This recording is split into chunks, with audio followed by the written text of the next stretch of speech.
Hello, good morning, everybody.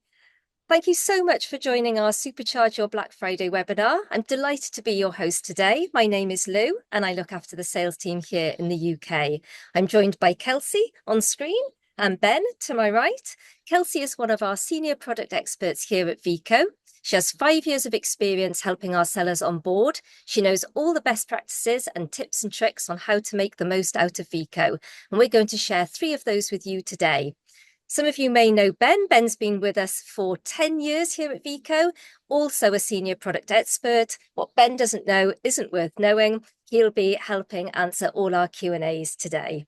Please do post any questions in the chat throughout the webinar, and we'll answer them during our Q&A session at the end. Rest assured, if we don't get to your question, we'll reach out to you directly with an answer. We're also super keen to hear from you as to what you'd like our next webinar to cover, so please send any suggestions via the Q&A. Finally, we'll send a recording of the webinar to everyone who has attended today.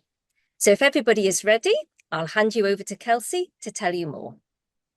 Cool. Thanks for the intro, Lou. Cool. Let's jump into it.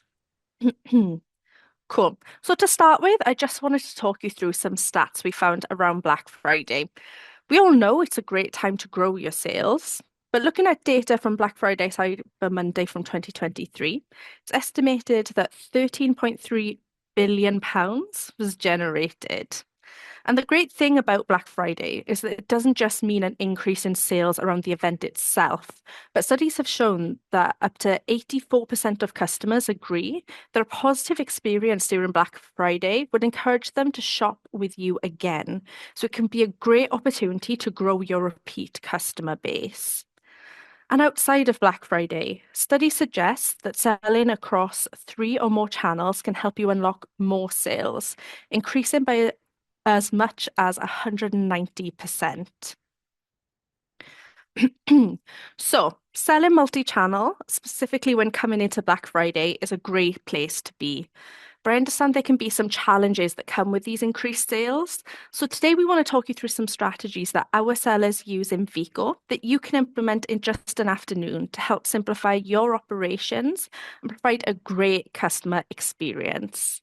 As Lou mentioned, at the end we will have a Q&A, but please feel free to continue to ask your questions throughout for the lovely Ben to answer and flag to us. Cool. So let's jump into it. The first thing I'd like to talk to you about today is demand forecasting.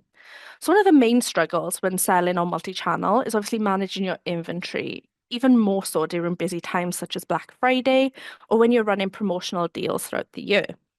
This is something a number of my sellers struggle with, and I'm always so excited to tell them about the demand forecast in Veeqo. So for example, one of my sellers, they're a pet supply company, and before using Veeqo, they were running out of stock quicker than they could place a new purchase order. So their workflow was to look at their current inventory levels and then their sales and then manually cross-reference them to generate their purchase order. This led to some of their best sellers being out of stock during a crucial sales period, and that meant they were missing out on those potential sales. Being able to look at a demand forecast report that pulls all of your information into one place and then being able to create a purchase order directly from that report in just a few clicks has meant that they've saved a lot of time and they're always able to keep their inventory exactly where it needs to be. So let's take a look at the demand forecast report together. This is a clever report that looks at your previous sales and estimates how much you need to order to ensure you never run out of stock. This report has lots of filters that you can use to calculate your quantity to order, which the video will loop through as I'm explaining. So some of the filters that my sellers find most helpful, particularly this time of year, is being able to set your stock holding period. So that's how long you'd like to keep your stock in your warehouse for. And that's really helpful if you're selling particularly seasonal goods. The other thing that my sellers tend to use is stock uplift amount. So by using that, you're able to plan for expected uplift. For example, let's say you have some Amazon Lightning deals running, which means you receive a 10-20% uplift, or maybe it's just a peak time in general. But being able to take that into consideration when generating your purchase orders means that you're not running out of your stock during your busiest times. So on the left-hand side of your report, you'll see your product and supplier information, which can be changed within the report if you need to. So you can adjust your cost pricing and your lead times, all of that good information. On the right-hand side is your stock levels. So looking at what's currently in stock, do you have any customer orders in back order, or do you have any open purchase orders already within the system where we're expecting that stock in anytime soon. So it looks at that stock level after all of that and all of the filters that you've applied, and it will calculate the quantity that you need to order to keep you in stock for exactly what you need. So now you've forecasted your demand, you can create a purchase order directly from this report. So you can do this by selecting the products you'd like to reorder, click in Add to New Purchase Order, where you can create a new PO, or you can add it to an existing draft PO as well. So in just a few clicks there, we've forecasted your demand from your sales history. Then you've created a PO that's ready to send straight to your supplier. So there's no more need for manually cross-referencing reports. We've made that nice and simple for you. Cool. So let's move on to the second strategy I'd like to talk to you through. I would like to talk you through today. So this is inventory rules, and this is one of my favorite things to show sellers, particularly in the run up to peak, because not everyone spots it hidden away in their settings. Veeqo will allow you to create rules to push to your specific channels around what stock levels you'd like to push. So this is regardless of what is actually in your warehouse. And there's a few ways that you can use this to your benefit. So our first example I want to talk you through is an apparel company that I have worked with, and they release small batches of limited edition drops. One issue that they found is that if a parcel was ever lost or damaged during shipping, for example, they weren't able to ever offer their customers a replacement item. And this led to some disappointment of missing out on this limited edition item. So to ensure they could delight their customers, this company started to use the minimum threshold quantity rule to detract one from all of their stock. So there was always a replacement when needed and really allowed them to take their customer service to that next level. The next way that my sellers like to use the inventory rule is to create urgency with their customers by setting a maximum quantity to advertise. This means they could set 10 as their maximum stock quantity on their website, even if they have 1,000 in stock. This way, when a customer is debating a purchase, but they can see, oh no, there's only a few left in stock, I need to buy this now, it kind of generates that urgency, and sellers are more likely to make that decision to buy if they were a little bit on the edge before. So let's jump into the demo section, and I will show you how to do this. Inventory rules is a little bit hidden away, but you can find it in your channel settings. So making sure that advanced settings is toggled on, scroll down to the advanced section and click the arrow on how stock should be synced. Now, there are a few options for inventory rules, such as only pushing out a percentage of your stock, which again can be used to create a buffer in your warehouse or to create urgency. Today, I'm going to set a maximum quantity as 10 so that my customers will only ever see 10 or less of stock available for my products. If you wanted to learn more about each of these options, we do have help guides available, but you can also just hover over those little question marks next to each option, and it'll give you a breakdown of how it works from there. And you can set these for different channels as well. Okay, and now we're moving on to the third strategy. So the third strategy I find that helps my sellers is setting up shipping rules. Shipping rules are a great way to reduce your handling times and ensure the correct services are pre-selected for your warehouse team, so they don't have to make that choice at the point of picking and packing. So majority of the sellers I talk to use rules in one way or another because they can be as simple or as complex as you need, and they can really be built to work with your specific workflows. So one example of our seller, they have over 50 rules that allow them to categorize their orders based on product information. Using this, alongside custom order views, they can easily prioritize their orders for picking and packing and reduce the steps that the warehouse team needs to take in order to get your orders out the door. Besides reducing handling time, another benefit to this seller, they found they reduced the training time for their warehouse staff because they didn't need to learn what service was required for every use case. It was already selected for them, which was particularly important as they hire a number of seasonal staff to help them with that uplift of orders that a lot of people see during that peak time. So it reduced that training time and really helped them get those orders out the door a little bit quicker.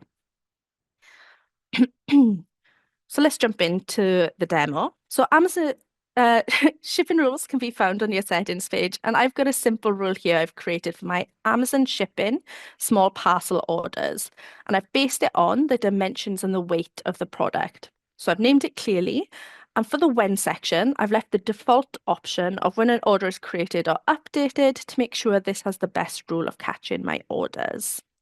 Now we're moving on to the if section, and that is where you set the conditions for your orders and where it gets interesting. So you can have multiple conditions and you can have rules within rules, opting whether it has to meet all of the conditions or just some using the and or function. So here are some of the options you can select from, but I've kept it nice and simple for this example. So I've used weight and dimensions. So by selecting that and, my order will have to meet both of the conditions that I've set. But if I'd selected or, it would only need to meet one of them. Then section is where you apply the actions. So here I've selected to apply the preferred carrier and service. And I've also applied an order tag so I can easily filter or create order views around this service. And as a tip, I like to advise my sellers to add the rule name as an internal note, particularly if they have a long list of rules that they're using that are super specific. This way, you can just click into an order and you can see what rule is catching your order, so you can easily see why an order is behaving that way. Now that I've created that rule, any orders that sync and meet my if conditions will now show in my preferred order view due to the tag, and that service is selected for me ready to ship. Great. So now we've gone through these strategies at a high level, and hopefully there are some actions that you guys can take to streamline your options during these peak times. So I just want to run through a summary of what the key takeaways from today's workshop is. So number one, forecast your demand. So use this based on your sales data to make sure you never run out of your best sellers. Two, create inventory rules to generate urgency with your sellers or leave yourself a buffer of your stock. Three, create shipping rules to reduce your handling time and simplify the shipping process for your warehouse staff. Great. So we are now moving on to some questions. Thanks so much, Kelsey. I really enjoyed listening to your top tips. I hope everybody here found them really useful. We've had some great questions, and you can hear Ben frantically typing away beside me, put some answers in. So I'd just like to say good morning to Craig. Thank you for your question, Craig and Kelsey. Craig's question was, I would love to see more platform integrations, e.g. Wix website on buy. Is it possible to add these at the moment? So Veeqo doesn't have direct integration to those specific services, but what Veeqo does have is an open API. And what that means is that some third parties may have already built these integrations that you can use for that. Or the other option is if you yourself are technical or you have a techie team with you, they may be able to build that integration as well. So no, unfortunately, we don't have that direct integration, but there's always options. Wonderful. And I think Ben's popped in the chat. If you send a message to us at Help Me, then we'll help guide you through what is available. Yes. Amajit, love your question. Good morning to you. On the demand forecast, I saw there was an option called based on reorder levels. What does this do? Thanks. Yeah, so based on reorder levels is a way that you can oh, excuse me. It's a way that you can set essentially static stock figures against products. So, for example, you can set your minimum stock level, so the minimum you want in your warehouse, a maximum, you don't want to exceed that number, and a basic reorder level. So, when you order this product, I generally reorder 10 or 50 of it. There are less options around filtering when you're using based on reorder levels, but it's a great use case for, say, you don't have a sales history, so you don't need to calculate based on your previous sales. Um, but generally, my sellers tend to use the demand forecast based on the history just because it's more dynamic. And one of the great benefits of using that report as well is especially in today's day and age where products will like suddenly go viral or something might perform better than it did last year when you originally set those reorder levels. It allows you to see what did you set previously, but what you need to order in so that you keep those sellers in stock if you're not updating those static figures regularly. Wonderful. Thank you, Kelsey. Sam has a question. Does the demand forecast report take items that have been sold as part of kits into account? Yes, so that is an option that you can toggle on and off to include bundle or kit components as well. So yeah, there was a number of filters there that we couldn't deep dive into today. But if you did want to learn more on that, we do have a help guide as well that will break down exactly what filters are available and how everything is calculated. If you ever have any concerns around how things are calculated in Veeqo reporting, though, you might not know, but if you use your tooltip and hover over the column header, it will give you a breakdown of how everything has been calculated. Wonderful. Kelsey, I'm going to test your ability to go back slightly on your presentation. Manjusha has just asked, could you show one more time how to show 10 or less than 10 items available, even if I have more in stock? Yes, Can we bear go with me for a second. We most certainly can go back. Uh, you guys are seeing my screen change, yes? Yes, we are. Excellent. So these are the inventory rules. Let me double check. I think now that we're going back, I need to actually click, or I will if it'll let me. There we go. Yes, so you are clicking into your channel settings. You're clicking edit and you're clicking show advanced settings. Scroll all the way down to the bottom to the advanced section, and there'll be a little arrow that you can see on the right-hand side. If you click that, here you can set your maximum quantity to advertise. So that is against all of your products.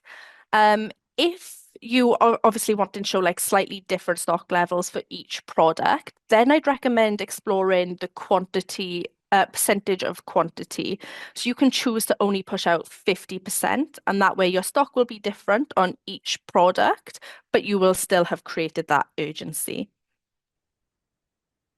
Wonderful. Thank you, Kelsey. John, yes, a recording will be sent to everybody who's attended today. So we will send it through, and you're very welcome. We're really excited to be bringing these back for our UK customers. So I say any suggestions you've got, John, that you'd like to see us focus our next webinar on, please put it in the Q&A because we'll collect that. Okay, I have a question regarding composite SKUs. Are composite SKUs available to create on Veeqo? And if not, what would be the best way to work around the need for composite SKUs? Cool. So I'm assuming this was relating to when we touched on bundles. So within your bundle, you'll have composite SKUs, and that can either be something that you already sell. So let's say that I sell pens and I sell an individual pen and a pack of 5. If I already sell it and the product already exists on Veeqo, then I can just go into that listing that is a multi-pack of 5. I can click convert to bundle. And as part of that, I can then add 5 of that existing product to that bundle and it will calculate the stock accordingly. If the product or the single unit doesn't already exist in Veeqo, then yeah, you can create products in Veeqo that you don't have listed on your channels or anything like that. That's no problem. You can do that from your inventory screen. And if you're individually creating a product, then you can just click the plus, add new product, and you can fill out the information there. Or if you're doing in bulk, you can do this via a CSV import. Wonderful. Thank you, Kelsey. I'm learning lots today as well. So we got another question from Amajit, actually. I love the rules part, makes my life easier. Is it possible to perform more than one action in a single rule? And can I have different rules for different channels? Yes. So the important thing to think about when you are creating rules in Veeqo is that you only really want one rule to catch one order at a time, right? So hang on, I worded that a little bit funny. You only want one order per rule. So what that means is you need to make sure your rules are super specific in what you want. So yes, you can apply multiple actions. So in the example that I used, I looked at applying the action to use apply a tag, to apply it an internal note, and to create to apply the preferred service. And oh, got to give it a bit of a wave here. Um, I lost track of thought then. Yeah, sorry. So yes, you can do multiple actions. That's no problem. In the example that I use, I applied my preferred service and carrier. I also applied the tag and an internal note. And yes, as I said, you can create multiple if conditions. So you can have the same rule essentially that has slightly different, I don't know, let's say paperwork, for example. So in Veeqo, we support something called multi-brand. And you can apply your multiple brands via rules. So if you want to use brand A for your Shopify connection or brand B for your Amazon, then you can do that. That's no problem at all. You just need to add it as a condition in your if section. Brilliant. I'm glad we got you back into the light, Kelsey. This is a really interesting question. How do you do the CSV import for creating bundles? For creating bundles. So you can't create bundles via CSV import, I'm afraid. That is something that you have to do specifically on the product. So Yeah, yeah. yeah, I think that one's interesting, and Ben's also answered that in the chat as well. But a good one for everybody to note, Yes. I think. Yeah, Um, definitely. so we have got a question about options on Veeqo for split packaging. I have heard a few different answers from different people, and I'm currently using something called the legacy method. This method does work, but is quite time consuming. I was wondering if there was a quicker way. Okay, so I assume that means splitting your order into multiple parcels. So currently, yes, the main way of doing this for majority of carriers is in fact, excuse me, deallocating your stock and splitting your order based on allocations and then shipping them allocation by allocation.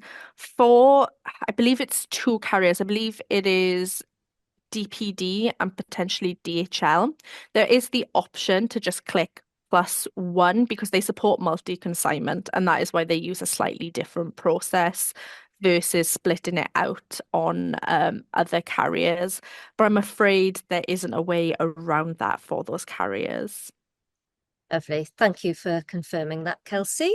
Mhm. We have been asked if we have some other videos explaining demand forecast in more detail.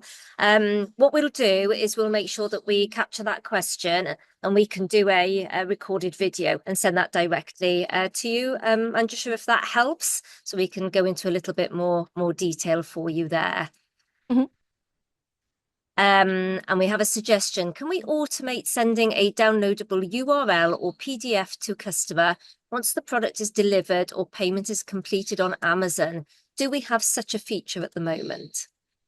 We don't, but that is a great suggestion. So, what we'll be doing, just to give you the heads up, we'll pull all of the questions that we've had today that have been asked, even if we haven't answered them. If there's any feedback, what we'll do is feed that back directly to the product team, and we'll record it against, if you already have an account in Veeqo, we'll record it against your account. So, should those things ever change in the future, we can let you know. But currently, we don't have anything that allows for automatically sending. What I would recommend is need to move again. What I would recommend is maybe explore what options are available via the API. Potentially, there could be a trigger using a third-party platform that allows for that, but nothing in Veeqo currently. Wonderful. Thank you, Kelsey. That's about all we've got time for on the questions. So as I say, we will make sure that we capture all the rest that we haven't answered. We will send out all the questions with the answers anyway, in case you haven't had time to read them all and obviously digest the information. But we'd just like to say thank you to everybody for attending on behalf of myself, Ben, and Kelsey, and we look forward to inviting you to our next webinar soon. Yeah, thank you very much for joining, guys. We really appreciate it. And yeah, any unanswered questions, we'll let you know and we'll be in touch soon. I hope you have a great day. Bye, guys. Bye, everybody. Bye-bye.